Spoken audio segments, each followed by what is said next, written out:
Monsieur le ministre, la loi de programmation militaire est une loi singulière. C'est naturellement un outil de planification financière indispensable pour nos armées, compte tenu du temps long dans lequel s'inscrivent les programmes d'équipement. Mais c'est aussi, et peut-être surtout, la traduction de notre ambition stratégique, de la place que la France souhaite tenir dans les jeux des puissances. Pour parapher le général de Gaulle, une LPM incarne assurément une certaine idée de la France.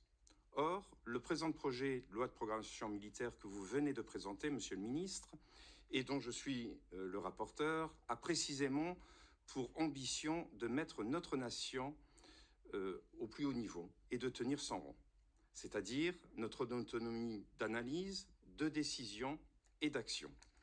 Et ceci dans un contexte stratégique dominé non seulement par le retour des conflits interétatiques, mais aussi par le développement de nouveaux champs de conflictualité. Maintenir notre autonomie de décision et d'action, cela signifie, en premier chef, être en capacité de protéger en toutes circonstances nos concitoyens et notre territoire, en métropole, mais aussi en Outre-mer. À ce sujet, que vous avez évoqué dans votre propos liminaire, pourriez-vous nous préciser, Monsieur le Ministre, ce que prévoit le projet de loi de programmation militaire pour consolider la protection de nos territoires d'outre-mer et notre zone économique exclusive, qui est, rappelons-le, la deuxième, la plus importante du monde? Je vous remercie. Merci, Monsieur le Ministre. Merci beaucoup, Monsieur le Président, Monsieur le rapporteur. Bon, Outre-mer, il y a des points communs sur la copie Outre-mer pour tous les territoires, il y a des points spécifiques.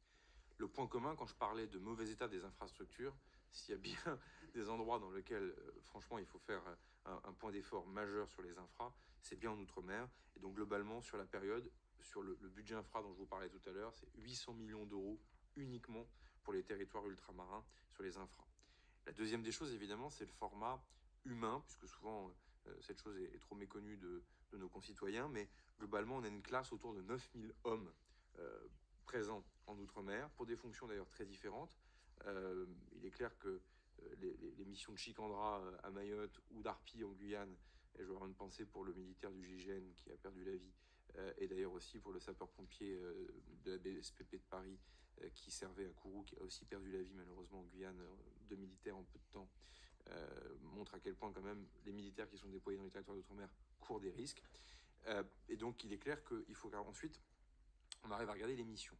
Pour moi, un des grands enjeux, c'est de cibler le meilleur des segments technologiques sur l'outre-mer dans les années qui vont venir, notamment pour assurer et assumer notre souveraineté. Souveraineté dans les zones économiques exclusives. Je parlais des risques liés au réchauffement climatique.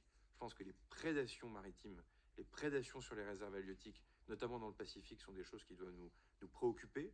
Aujourd'hui, la Marine nationale est capable d'exercer cela, mais au prix d'efforts qui sont importants. Et on le voit bien, les drones de demain, les capacités spatiales de demain nous permettront évidemment d'avoir des moyens d'observation et donc d'exécution de cette souveraineté qui sera beaucoup plus forte. Ce sont des exemples que je vous donne, mais en tout cas, ils sont dans la copie. Troisième volet, pour essayer d'être synthétique, quatrième plutôt, pour essayer d'être synthétique, il est clair que la question des transports, des élongations, est un sujet clé. Là, la copie A400M, telle que vous est proposée dans le rapport annexé, intègre des affectations de moyens propres à l'outre-mer. Hexagone outre-mer, mais aussi entre les territoires d'outre-mer. Je pense que tous les commissaires à la défense qui ont été amenés à se déplacer ont été confrontés au vieillissement du CASA, au vieillissement de nos vieux Pumas, c'est le moins qu'on puisse dire.